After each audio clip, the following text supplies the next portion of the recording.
Dans les 2 dernières années, on a investi 266 000 $. On a changé l'éclairage complètement avec la technologie LED. Et donc, ça permet de mieux conserver les œuvres et d'assurer une meilleure observation aussi des œuvres. On a réparé des plâtres. On avait beaucoup de surfaces de plâtre au plafond, sur les murs qui étaient abîmés. On a fait toutes les réparations. On a réparé les fenêtres aussi, restauré, changé des carreaux, gratté, peinturé. On a fait des travaux d'isolation dans l'entretoit et de ventilation. Ventilation, on avait un système qui était bon, mais qui faisait beaucoup de bruit et qu'on ne pouvait pas faire fonctionner parce que ça dérangeait les visites ou les célébrations. Alors maintenant, ça peut fonctionner en tout temps sans déranger.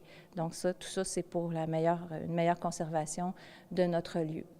En fait, dans un lieu comme ici, humidité, température, ça se doit d'être le plus stable possible. Puis le bâtiment construit en 1924, les œuvres qui sont arrivées en 1942, on peut comprendre que le bâtiment n'a pas été conçu pour recevoir des œuvres d'art. Donc ça, c'est un défi vraiment constant.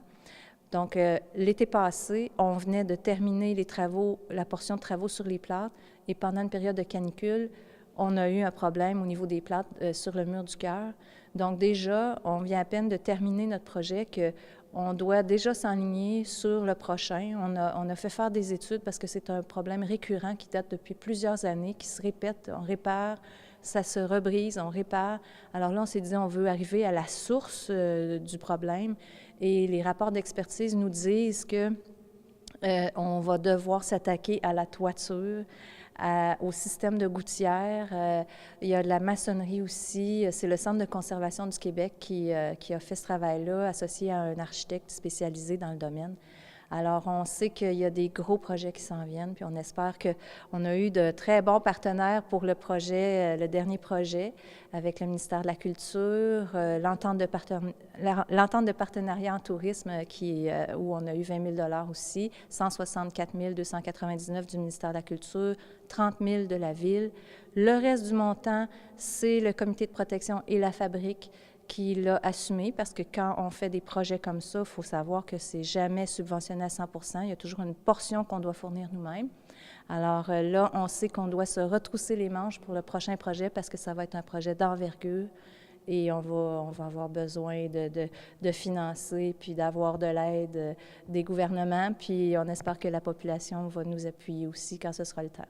En fait, au niveau de la sacristie, dans la dernière année ou dans les dernières années, il est arrivé qu'il y a eu des infiltrations d'eau. C'est une toiture qui est identique au reste de l'église, qui a le même âge, donc qui date de 1924, une toiture de bardeaux d'amiante.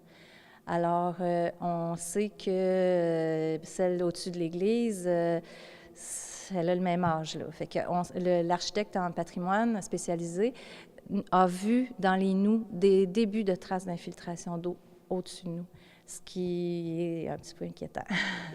La prochaine saison touristique va débuter le 18 juin et on a un nouveau partenariat cette année avec la maison Rodolphe Duguay de Nicolet. Il souligne le 125e anniversaire de naissance de Rodolphe Duguay et Ozias-Leduc et Rodolphe Duguay se sont connus.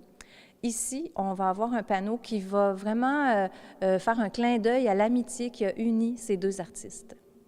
Et puis, la saison va se continuer jusqu'au 25 septembre.